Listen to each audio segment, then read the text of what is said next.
আমি একটা জিনিস কিছুই বুঝি না, হ্যাঁ। এই যে যারা ইউটিউব চ্যানেল খুলে নেয়, ভিডিও তৈরি করে, কন্টেন্ট বানায়, আমি এত কিছু বুঝিও না। কিন্তু ওই যে সবাইরে অনেকেই অনেক রোস্ট ভিডিও করে, বাজে কমেন্ট করে, পরিবার নিয়ে এটা বলে সেটা বলে, কি দরকার আছে এগুলো বলার? সবাই যার যার মতো করুক না রে ভাই বোন, দরকার কি এটা সেটা বলার কমেন্টে?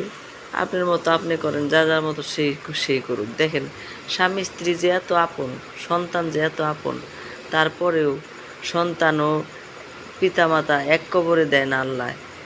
যার যার কবরে সে যাব, মৃত্যুর পর যার যার হিসাব সে দিব। যার যেমনি মন চায় সেমনি করতেছে করুক। মন চাইলে যেটা ভাল লাগবো না সেটা দেখবেন না। কারোর প্রতি হিংসা কিনে এগুলো করে লাভ কি? আর যারা ভিডিও বানায় তারা তো এই দর্শকদের জন্যই এগিয়ে যাচ্ছে সামনের দিকে।